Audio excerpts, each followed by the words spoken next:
Rhaenyra and Alicent finally came face to face again on House of the Dragon, as the Black Queen made her final attempt to stop the civil war from erupting. Rhaenyra realized what Viserys' last words really meant, and Alicent refused to acknowledge that what Rhaenyra believed might be true. Despite Rhaenyra's best efforts to end the conflict, Alicent claimed that it was already too late.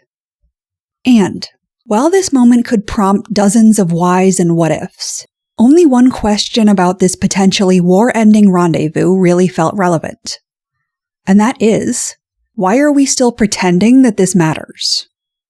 Sure, this Scooby-Doo level infiltration plan did give the show's two leads another opportunity to share scenes, which at least gives them something better to do than sitting in their respective castles giving others their marching orders.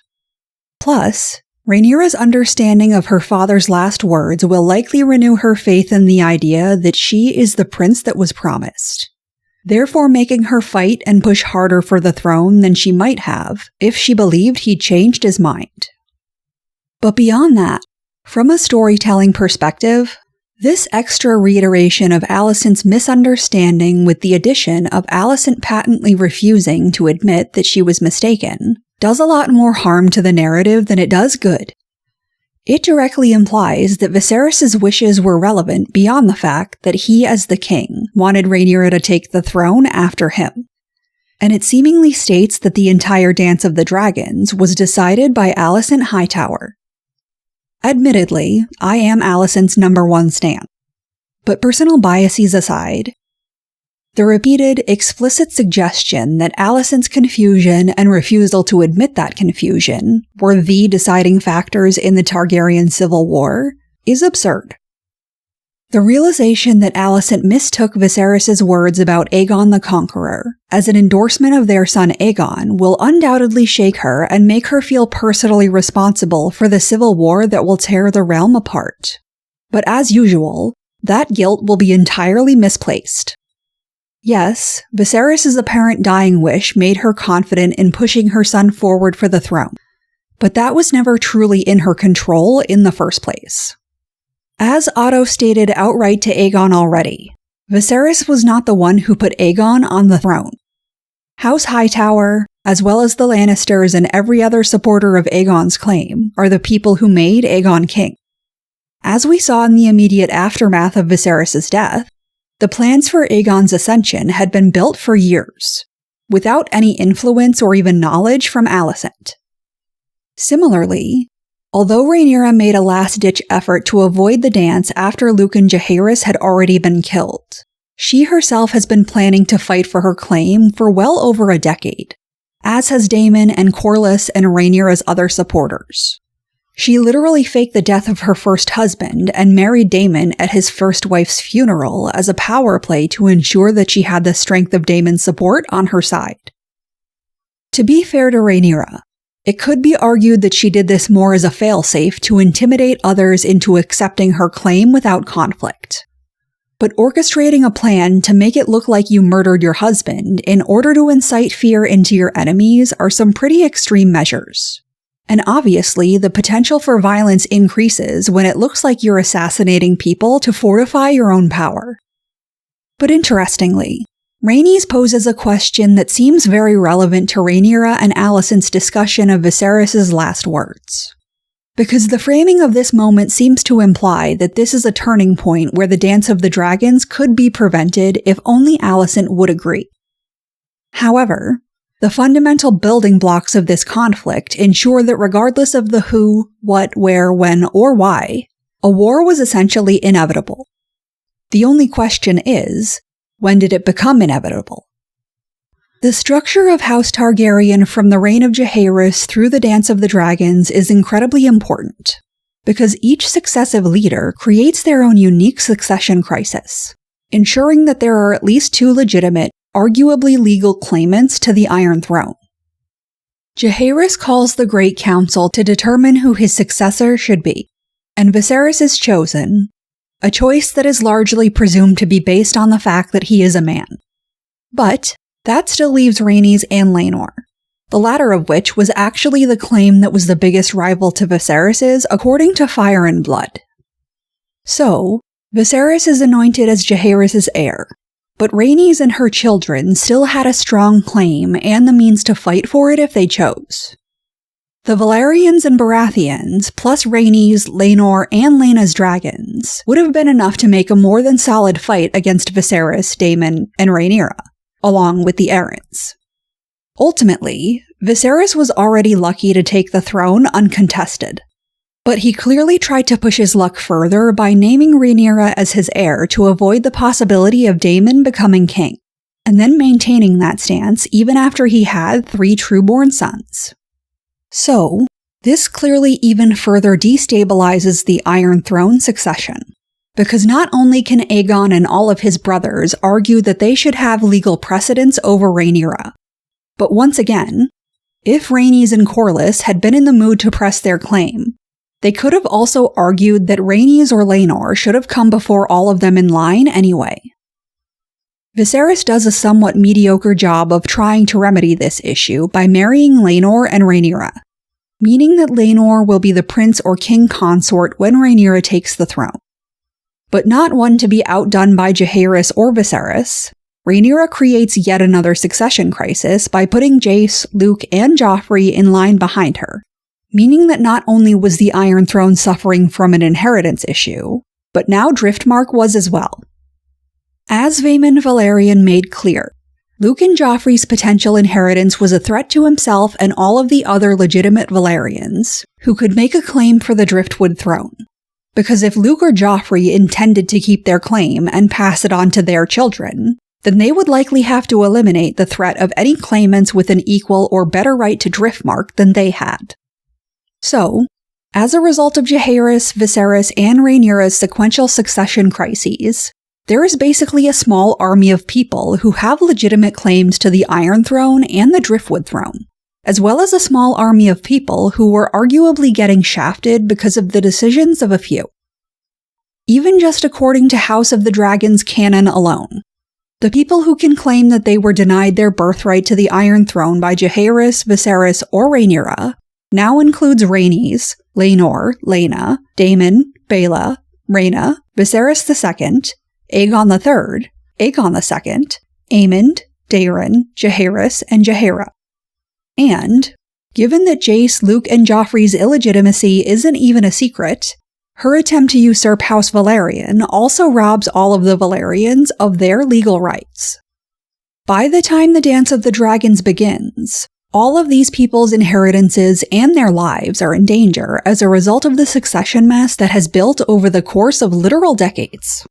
And houses Targaryen, Valerian, Hightower, Arryn, Baratheon, and Strong all have competing interests in these succession disputes, which is pretty clearly reflected by the fact that most of these families have been preparing for a civil war for years before Viserys actually died.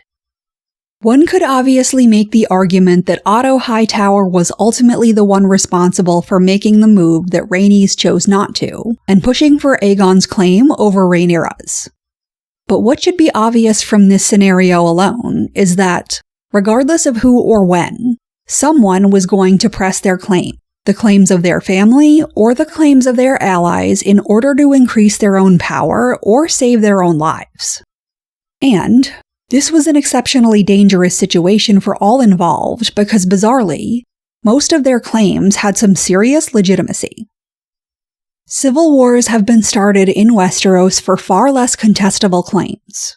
So one of the reasons we see so many high-ranking nobles expect Viserys to make Aegon his heir is simply because it's obvious to everyone that what he's doing will only serve to further destabilize the realm, which only creates more and bigger openings for aspirational politicians, or people fearing for their own lives, to straight up declare war and fight for what they want or need. So essentially what that means is, if this war hadn't begun now, a war would have begun sometime, because Jaehaerys, Viserys, and Rhaenyra built on each other's mistakes to the point where, by the time Rhaenyra is set to take the throne, it's basically impossible to consolidate all of these errors and remedy them by making allies out of potential enemies. And with that in mind, this makes Rhaenyra and Alicent's confrontation in the Sept even more baffling. Yes, Rhaenyra wasn't wrong in that Alicent doesn't want war, but the choice was never hers to begin with. Alicent couldn't exactly surrender on behalf of Aegon, especially after the murder of Jaehaerys.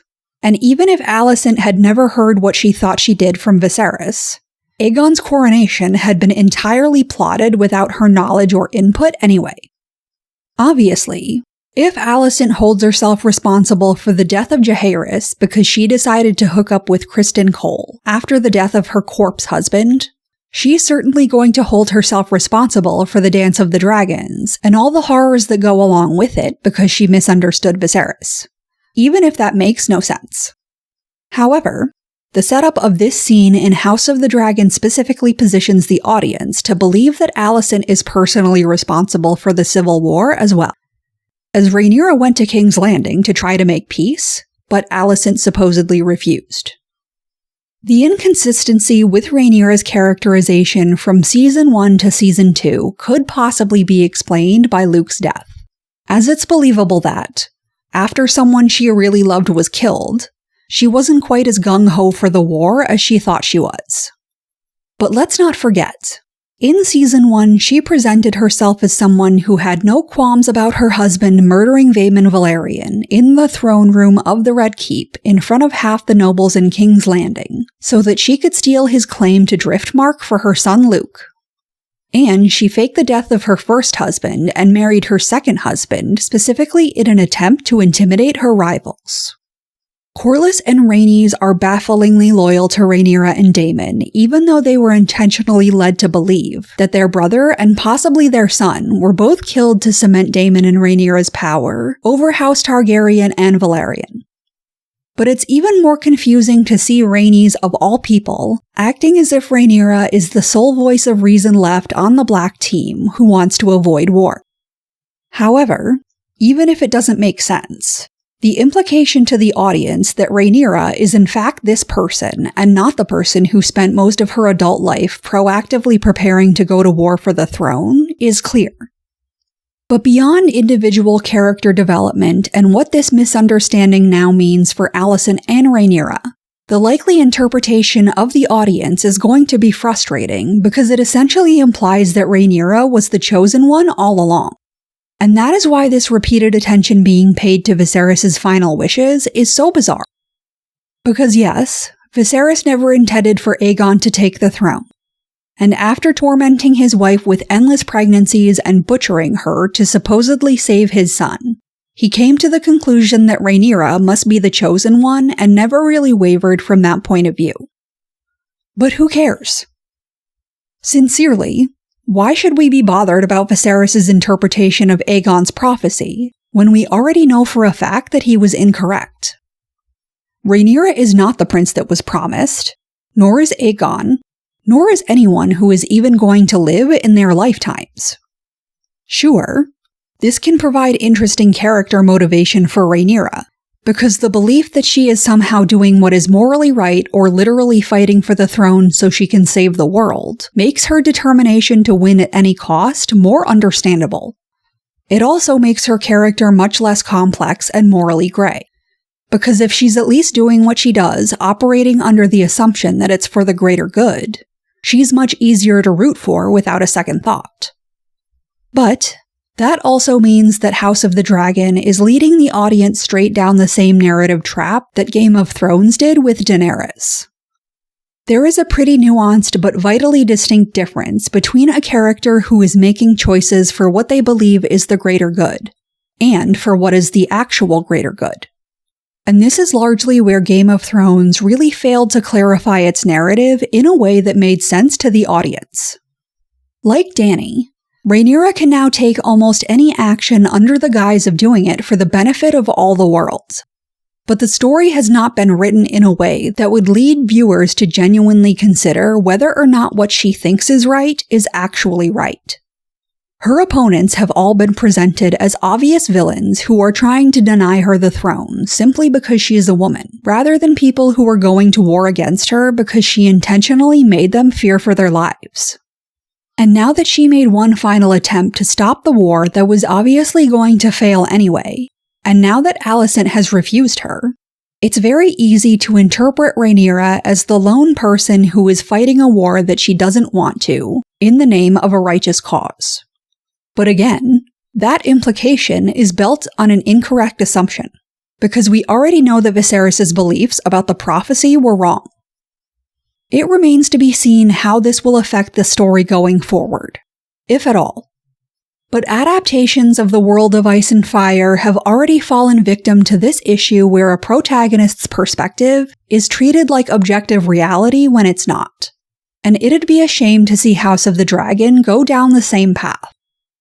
Ultimately, responsibility for the Dance of the Dragons lies with everyone and no one, which is something that the show has pretty successfully addressed in the past.